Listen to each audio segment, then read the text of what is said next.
Honestly, this series could go on forever because there are plenty of trends for me to expose. Had you been here taking my advice, I would not have to fix so many of these trends, but hey there, hi, welcome to the channel. I am Garrett, and in this video, we're talking about even more interior design trends that are already dated. I did a part 1 in this series and you all loved it. And that'll be linked in the description box down below, so be sure to head over and check it out. And while you're at it, be sure you subscribe to the channel and you have the bell notification turned on to get notified every time I upload, and let's get into the video. You all know I don't believe in trends, but some people jumped on the bandwagon and it's basically up to me and me alone to fix that for everyone, and while that's unfortunate, it is what it is. The first one of those trends is the infamous black grout.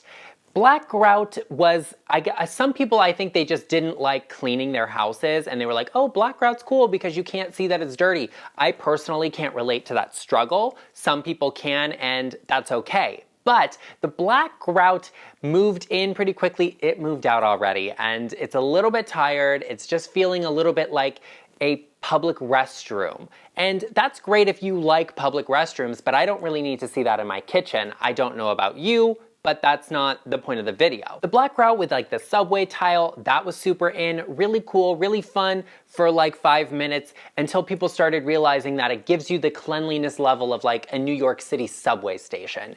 And while, hey, I love New York and I love the city and I love the subway, well, maybe I don't love the subway, but you get the gist of the point. Like, I love a reference to New York City, but the black grout is just not what is giving me what I need. It's giving me more like gas station floor. And that's just not what we want. How do you go about fixing that? Because you can't just take out grout. That's not something easy. There are actually really amazing grout paint pens that you can go over that grout and paint it white, get it together, get your life, so that you don't look like your backsplash was, reclaimed from an unmopped gas station. And I love that for you. We can upgrade it, we can elevate it.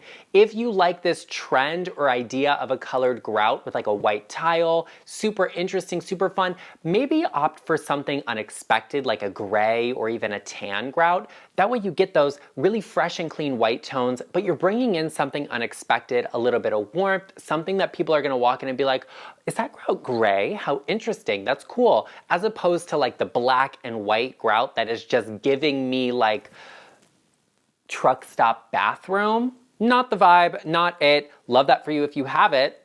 The next interior design trend that's already starting to look a little bit dated is the monochromatic neutral everything. And I think this went a little bit too far when people selected the same tone for everything. If you really love neutrals and you really want them to be like that monochromatic vibe, go for them that are all different shades. Like you can do different shades of white. That looks very interesting. It's just something that is like, oh, what's happening here? This is interesting. It's different. It's unique. It's giving me something I need, unlike a completely monochromatic space that is just giving me one tone. It's like, it's the same thing over and over again, and we're just not getting anything unexpected. Bring a little bit of contrast in there. You don't necessarily have to add like a jewel tone or paint your walls lime green or something.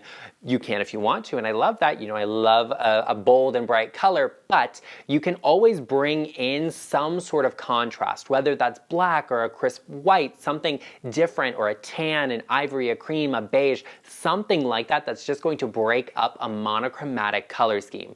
Because a monochromatic color scheme is giving me like, we're being safe, we're being neutral, we're being like, it's like we're staging a home for sale, not living in it. Keep in mind that homes should have a little bit of personality. There should be a little bit of something going on with them, not just what's cool, what's in, what's trendy, even if it's like a monochromatic color scheme. That might be a safe place for you, and I love that. But mix in some other neutrals. Do it with some soft furnishings, that way you get the feels, you can see if you like it or not, and then you can invest maybe in some bigger pieces or some paint or something like that, but bringing in a little bit of contrast to a space just gives it some personality and character. The next interior design trend that is already starting to look a little bit dated, because it is a little bit dated, is Cottage Core. The issue with Cottage Core isn't necessarily the ideas or principles around it. People really just like the warmth and the coziness, the comfort of it, but the main issue is the lack of consistency in it. That lack of consistency can be in a lot of different places in a lot of different ways.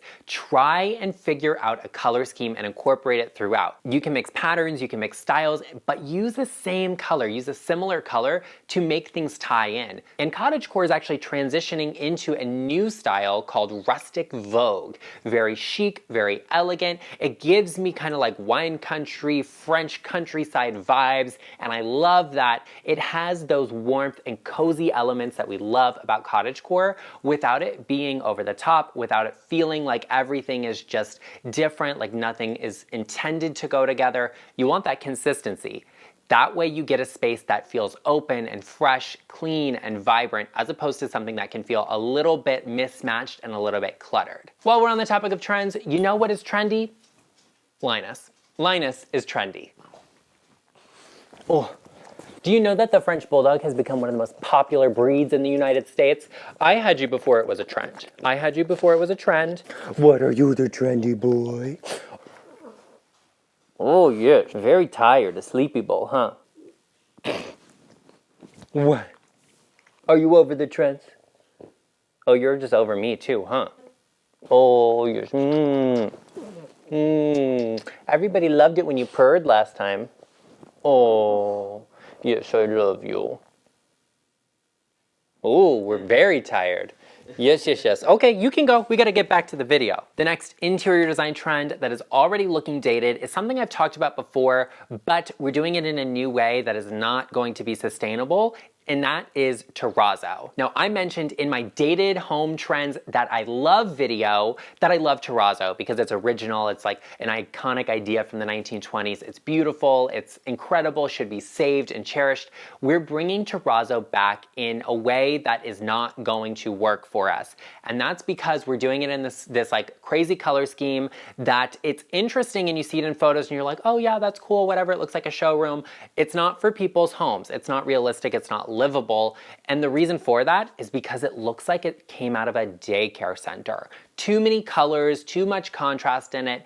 Terrazzo should be a little bit more neutral, a little bit more subtle. It's a very interesting and unique kind of idea, something you can incorporate into your home that will give you that moment of like, oh, this is interesting, what's happening here? It's man-made, extremely durable, and I love that. But this type of terrazzo is not going to be sustainable. However, if you really like this, you can incorporate some of these small terrazzo objects and pieces. A lot of young people, business people are starting independent companies and businesses. They're selling online. You can go to Etsy and find this in really unique ideas and ways, these terrazzo pieces in small accessories. Get, you know, a soap holder or a little, like, I don't know, soap pump or something like that to put on your counter. That way you get the feel, you get the idea, you can pull some colors, incorporate them throughout. You can get the same look without over investing in something like a super, super personalized color that this terrazzo has. I do like the primaries and like I have an appreciation for just about everything. This is good for a daycare, a children's hospital, a doctor's office. I don't see it being sustainable in someone's home because it, like if I walked in there, I would be like, nope, let's go. Hi, bye.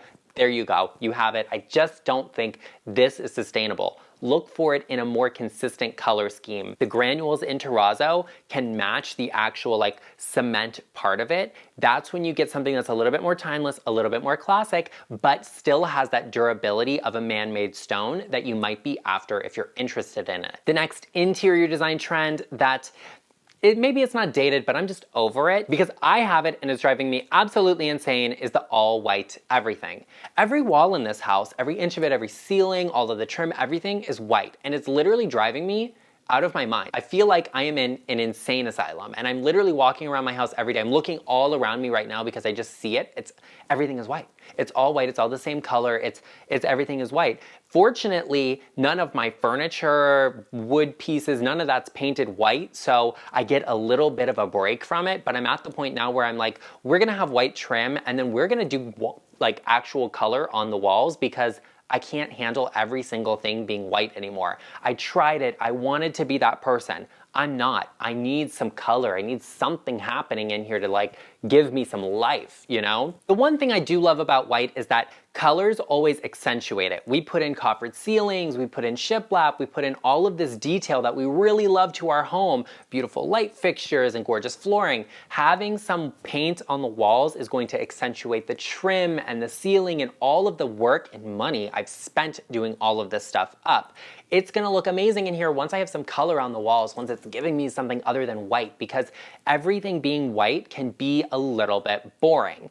So make sure if you do like that all white space, the all white, walls and ceilings, everything, the furniture, the sofas, you bring in some color, some warmth, something that's going to open it up for you, something that's going to give some character, add some detail, do something different. Do a black light fixture to create some contrast and some visual interest, a beautiful rug to mix it up and like contrast the sofa a little bit. Do a wood tone to bring some nature in, because all white can be done really well if you're prepared for it. I was not. I'm just not prepared for it. Love it for everyone else. Maybe it's just me. Maybe I'm just partial to color. I don't know, but all white everything is just too much for me. I need a little bit of color. I need some variation to bring my mental state back into reality. Well, there you have it, everyone. I hope you enjoyed this video. If you did, be sure to let me know in the comment section down below.